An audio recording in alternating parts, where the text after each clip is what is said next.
Welcome to Starkey Soundbites. I'm Dave Fabry, Starkey's Chief Innovation Officer and the host of this podcast.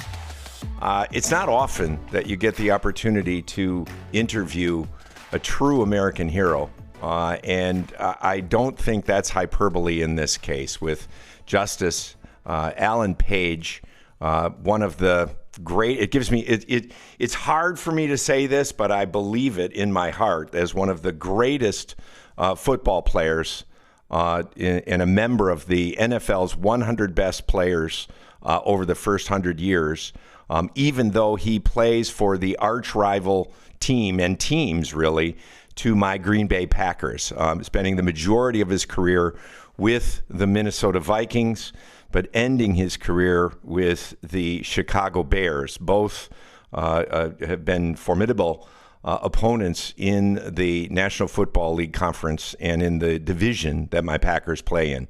Justice Page. We'll forgive you for being a Packers fan. You know, I mean, I went to Lombardi Junior High School, as you know, so I come by it honestly, and if there is one thing I'm loyal.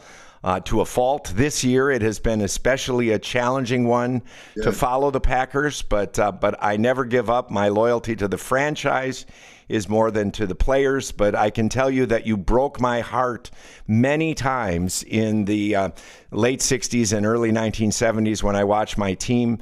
And then the thing I think that's most remarkable is then you went on to an incredible and legendary legal career, serving as an Associate Justice for the Supreme Court of the state of Minnesota. And I want to really, it's impossible to sort of summarize your remarkable career without taking the entire podcast. And people aren't listening and tuning into this to hear me talk. But I'll try to treat it in a couple different chapters. And so I want to begin first by, you were born in Canton, Ohio. Yes. Football fans will know that is the home to the National Football Hall of Fame. And ironically, you literally, my understanding is literally helped lay the foundation for the Pro Football Hall of Fame, and now you are enshrined there. Talk a little bit about growing up in Canton, Ohio, and your dreams as a young boy. Well, I had the good fortune of growing up with parents who loved me, brothers and sisters who loved me, and cousins. Had what I would, for me is the only childhood I know. So, but pretty uneventful, typical, I think, childhood. Back in the 1950s for a young black kid. Had the good fortune to have parents who understood and valued education and instilled that in me, although I didn't always follow through on it as well as I should have along the way. But eventually it stuck. Started playing football as a ninth grader. Not out of any design, but because my brother had played. I had a cousin who played. They seemed to enjoy it. And as it turns out, I had some aptitude for it. I'd say, yeah. I mean, well, I was a player who was really good at doing a very few things, but I could do those things really well. And those things were helpful to achieving the task at hand, which was to, perform on the football field. Did you always play defense? In high school, I was an offensive tackle. Okay. Hated it. Hated it. But when did you wait? You then attended Notre Dame. Yes. And was that when you switched over to the defensive side of the ball? That was when I became a defensive player. I came along at the end of the transition from two-way players. And I can remember we had an inter-squad game of some sort, and they had me playing both ways. And I thought, how could you do this? And I'd done it in high school, right? But it was at a different level on the collegiate level. And I was just as happy to be done with being an offensive lineman. Okay. And was it before you went to Notre Dame that you took the construction job working on the team that was working with the Pro Football Hall of Fame? It was during the summer. Okay. One of the summers, I can't remember which one, but you know, it sounds really important that I worked on the Hall of Fame. I helped construct it, laid the foundation. Yeah. Really, I swept a few floors on one or two occasions. I worked for a company. Most of the work I did was at a site in North Canton, Ohio. Okay. They were the Hoover Vacuum Company, okay, which was where they were headquartered at the time, okay, was building an addition. And, you know, being a laborer, being about as low on the rung as you could be, I spent a lot of time sweeping fresh concrete floors, getting rid of the dust. And I maybe did that once or twice at the Hall of Fame site also. Yeah, well, it had to have been humbling those many years later when you were inducted into the Hall of Fame to think about that and never forgetting. And I think that's one other thing that characterizes you is you don't forget from where you come and along the way. Well, I've had a great deal of good fortune. And along the way, there have been many people who have contributed to that good fortune. And I just think it makes sense that, well, as a friend of mine once said, when you ride the elevator up to success, you have one responsibility, and that is to send the elevator back down. Not just get off the elevator and go about your business, send it back down for the next one to come up. I believe that. Well, I think your life has been a testimony to that. And I think that after you had that opportunity to discover that, as in your words, you were good at a few specific things with regards to playing football, that then you had the opportunity to go to Notre Dame, where not only performed very well, you won a national championship, and now you're in the College Football Hall of Fame. And then were drafted by the Minnesota Vikings in the first round. They saw the potential. You became part of the original Purple People Eaters who made Go ahead. They saw the potential, but, you know, I was drafted in the first round. I was their third first-round choice. They had 3 first-round picks that year. Okay, They had 3 picks, and I was the last one, so so I wasn't number 1 on their list. All right, that's as it turned out, it worked out for all of us. Do you know who the 2 guys were that were taken in front of you? Clint Jones and Gene Washington from Michigan State. Okay, yeah. Well, I would say they both had good careers, but your career with the Vikings, appearing in 4 Super Bowls and becoming the first, answer to a trivia question, the first defensive player, talking about doing one thing very well.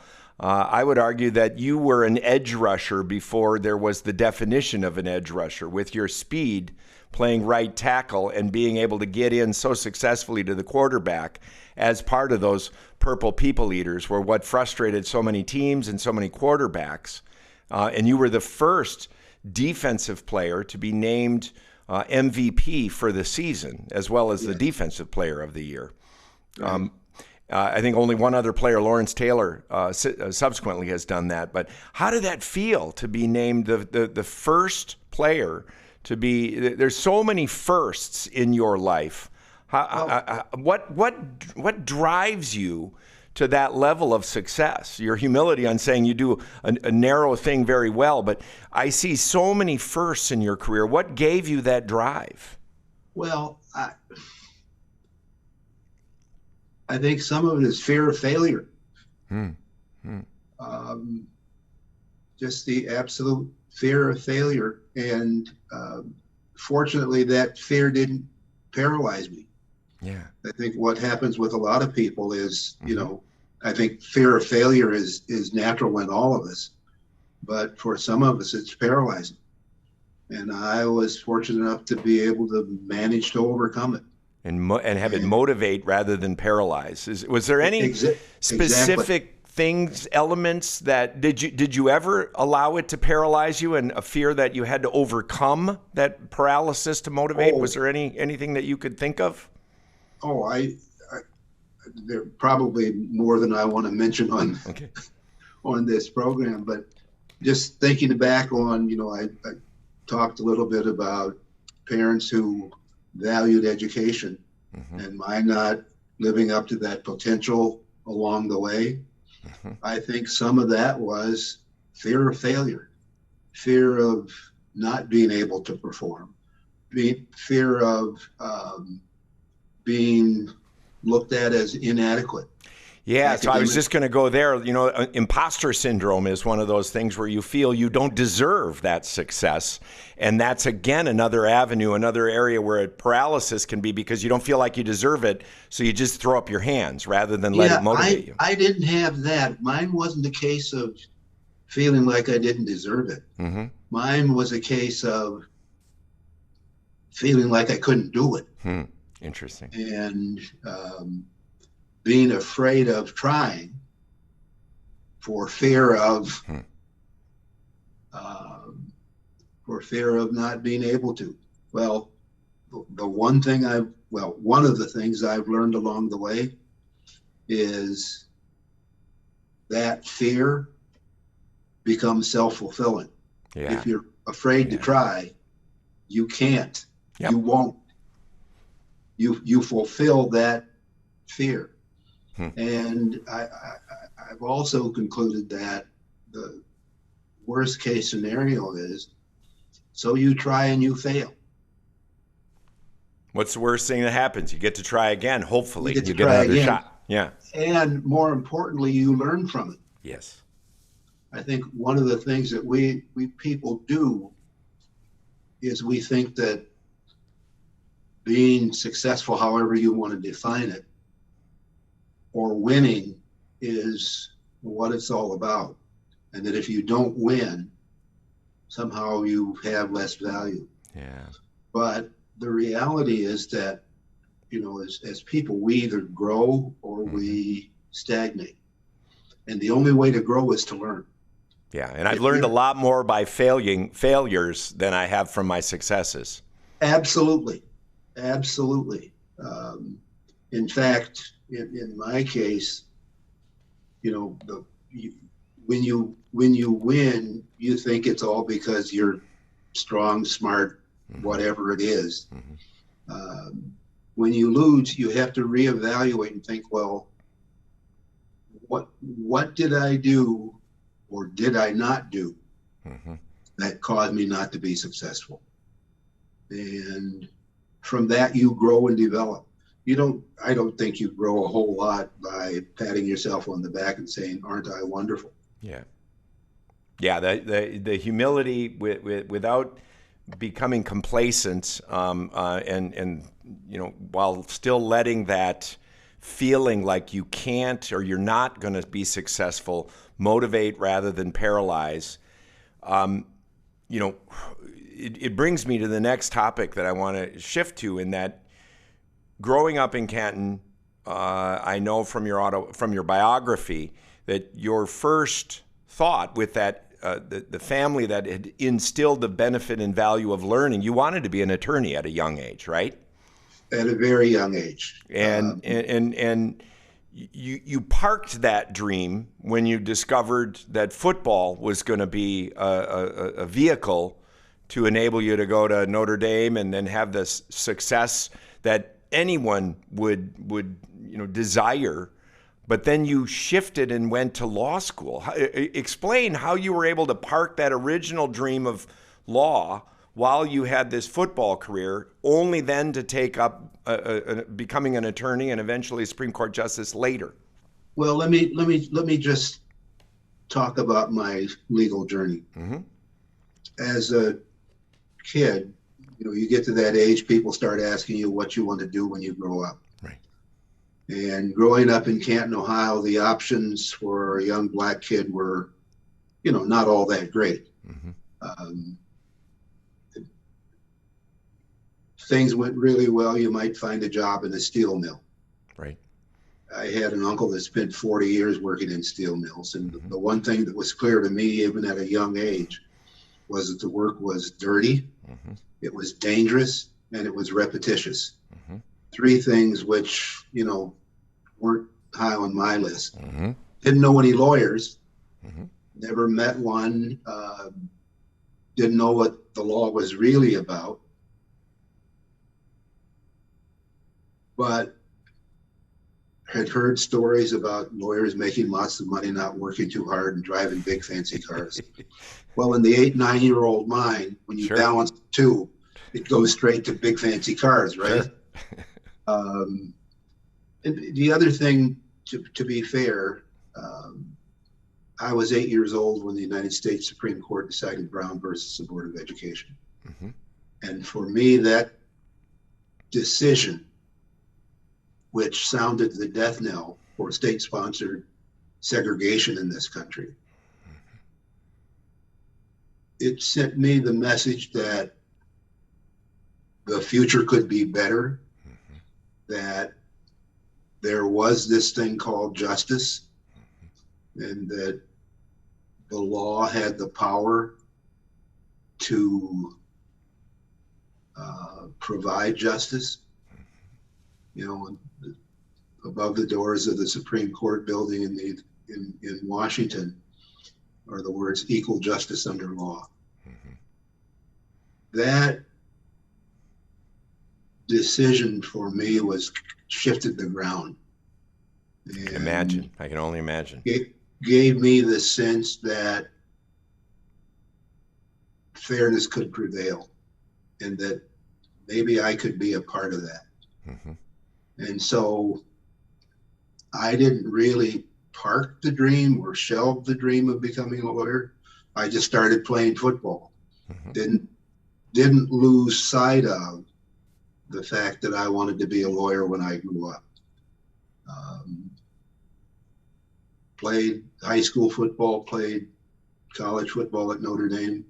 One of the reasons I chose Notre Dame is because it had the academic reputation that would be beneficial in terms of law school. Mm-hmm.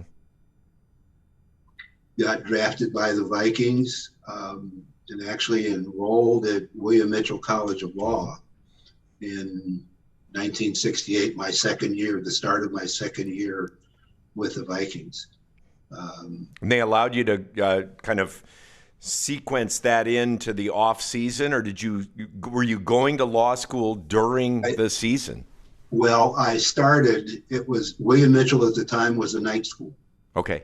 So I started, playing football, practicing during the day, and I didn't last long, by the way. The Socratic method, the way they teach in law school was something that was new to me. Mm-hmm. I felt like I didn't have a clue what was going on. I was probably the dummy in the group, and I've got this football thing going and a new baby at home and all of that. So I dropped out.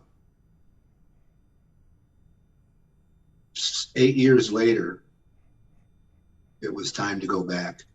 This time, fully prepared and committed to learning the law and understanding how the law worked. First time around, I wasn't prepared or committed to that. The second time around, I was. And you will hear law students and lawyers say they hated law school. I loved every minute of it. Mm-hmm. It was challenging. It was fun. It was 9 years into my football career. I mentioned repetition earlier. not being high on my list. Well, 9 years in, I was ready for a new a change challenge. Yeah. and a new challenge, and law school revitalized me. And I just, as I say, fell in love with it. Yeah, I was an undergrad at the University of Minnesota. I'm just a little bit younger than you, and I remember that. And you graduated from there, went on then to serve. Initially, I think you were in private practice a couple of years. Private practice for, I don't know, 5-6 years. Mm-hmm. Went on to the Minnesota Attorney General's office for 7 years, I think, Mm-hmm.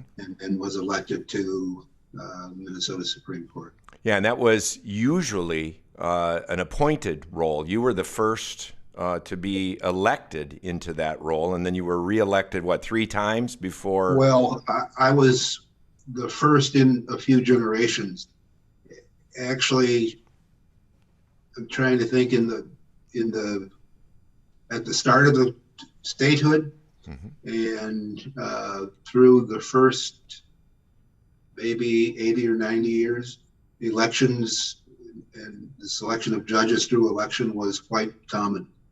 But then it went away, and I was the first one in quite a while who saw an election. And we have this system that allows for appointments, and most judges, both at the appellate level and the trial level in Minnesota, are appointed.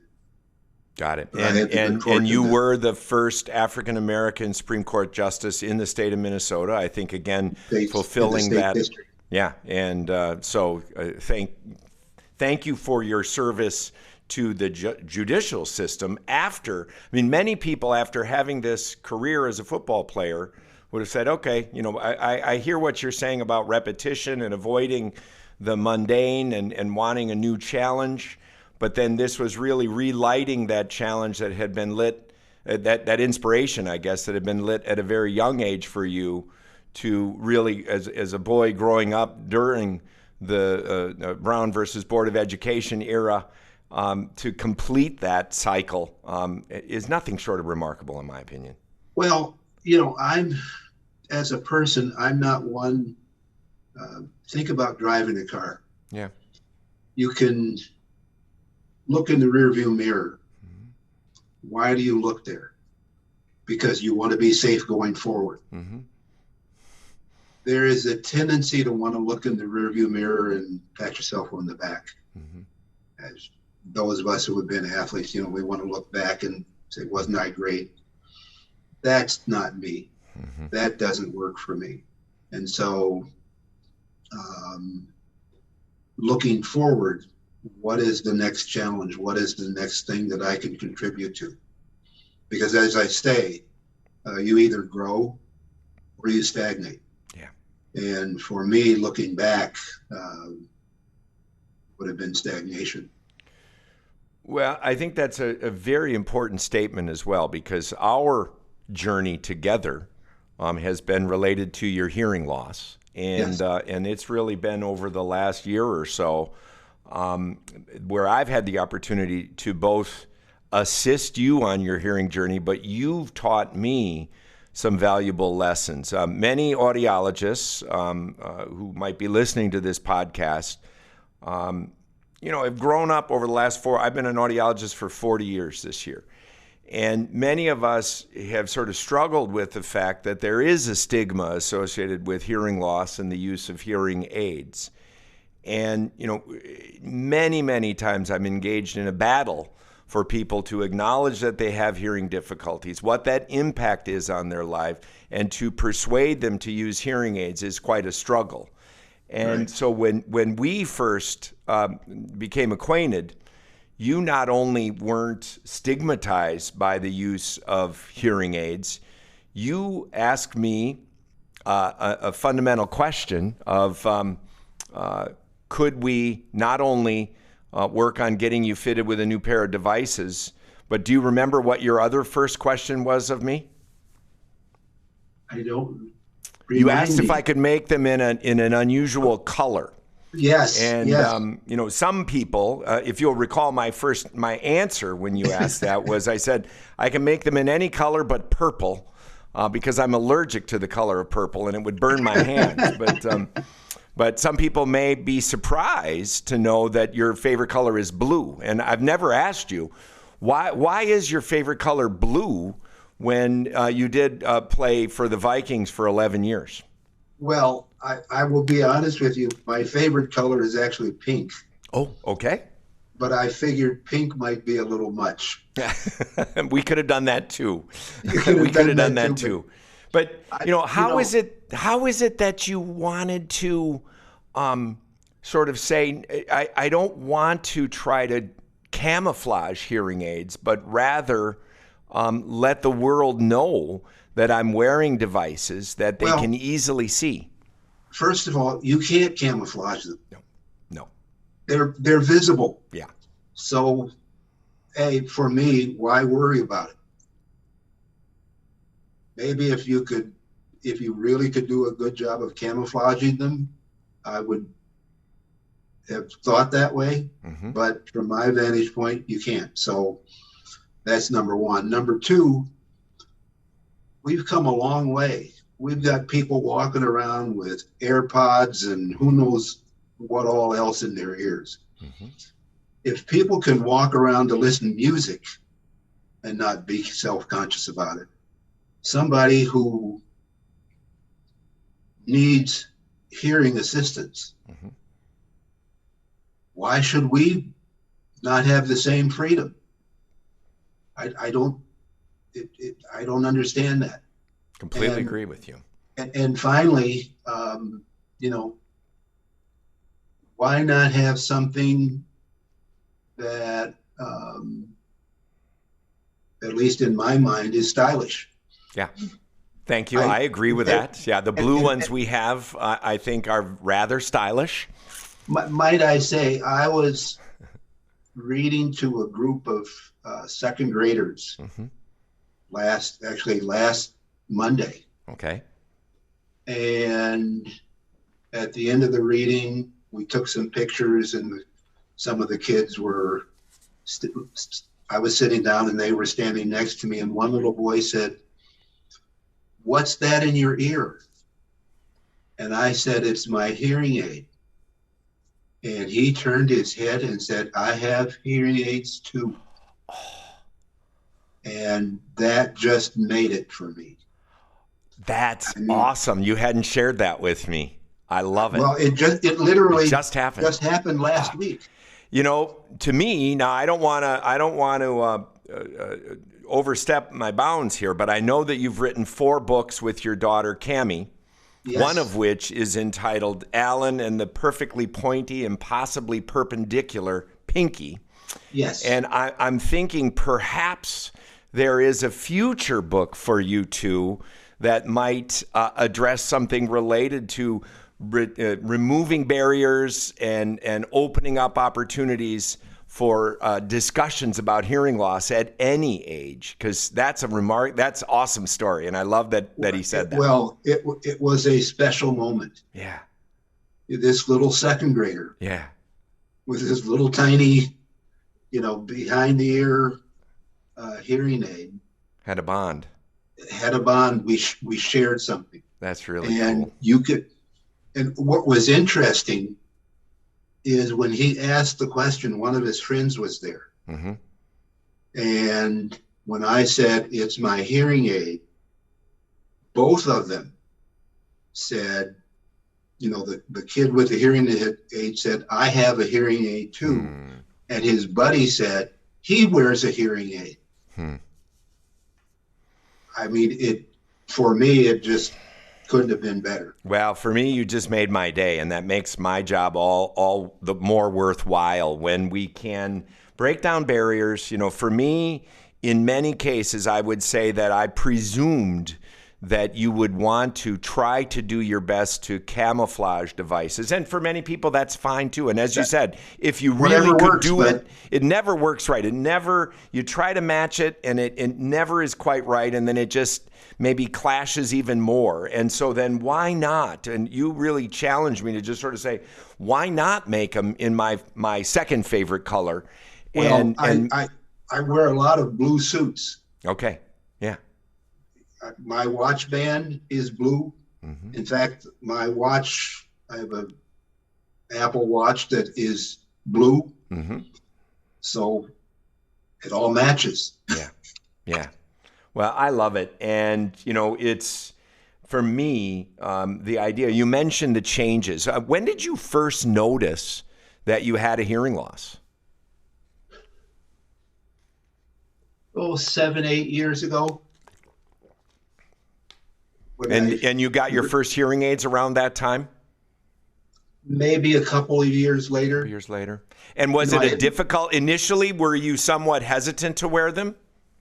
No, actually, one of my colleagues on the court who had left the court and gone on to do other things had lunch with her one day, and she mentioned that she had just gotten hearing aids. Mm-hmm. And I thought, well, if she can do it, I can do it. Love it. So from that point forward, I was in with both feet, if you will. Love it. And you're wearing a custom style. You liked that with rechargeable batteries. We fit you with the Evolv AI custom devices. Yes. So makes it easier getting them in and out. Certainly we discussed the fact that at the time you were wearing masks, putting them on and taking them off a lot, and we're tired of flinging the hearing aid off of your ears. Well, I'll just pull this out. Mm-hmm. This is so simple mm-hmm. and so easy to use. Mm-hmm. And, with the rechargeability, with the Bluetooth, and with the Bluetooth, I mean, it is not unlike wearing AirPods or something like that, Mm-hmm. with the benefit of they help you to hear. Right. They're customizing the audibility for your hearing loss, while also, again, I'm biased as well, but I think they look rather stylish. Yeah, and the functionality to be able to stream any audio, even navigation or podcasts like this, or phone calls is great. They've really been a benefit. Well, I thank you for taking the time to speak with us today about your remarkable journey. I mean, in 2018, you were given the highest civilian award that can be honored to anyone, with the Presidential Medal of Freedom, and in my opinion, I mean, there's no greater honor and no greater representative of that award than you, in the way that you have been driven to, as you mentioned, focus on education, excel in not one but two different disciplines, and embody this message of access. And even now, we didn't even talk much about your education foundation that you formed with your late wife, Diane, that continues to focus on diversity and inclusion for African American children, to ensure that Brown versus Board of Education to this day it guarantees that people will have access to public education. And I thank you for that commitment. And I can tell you, I'm so in honor of your career and your legacy and your life. Well, thank you, Dave. As I said before, I've been fortunate. And I think those of us who have been fortunate, been privileged, have both the obligation, but also the opportunity to do what we can to make the world better for all of us. It was Paul Wellstone that said, we all do better when we all do better. Mm-hmm. Mm-hmm. Well, what's the point if we can't work to help everybody do better? Well, I think I'll leave it at that. And I want to thank you for making my life better with the interactions that I've been able to have in working with you. Well, thank you. I've enjoyed it. It's been fun. Yeah, we're not done yet either. We'll continue to going to work together here. So. Oh, absolutely. I have to say I love following your travels. I get to tour the world. Well, and likewise, me with you, because I know you're a proud granddad now. You've got 4 children, but you've got grandchildren, and I'm expecting my first grandchild in May of next year. So you're already teaching me how to do that well by me watching your Gruber, as you refer to it, and Grandpa Uber. Grandpa Uber. And I just it's really what it's all about, and is sharing life and helping each other. So thank you for that, and for those listening to the podcast and this episode of Starkey Soundbites, appreciate your listening. If you enjoyed this episode, please like it, share it with your friends on your favorite podcast, subscribe if you wish, so that you're not going to miss a single episode. And Honorable Justice Alan Page, thank you for your time today, and I'll look forward to seeing you again soon. Thanks, Dave. Enjoyed this immensely.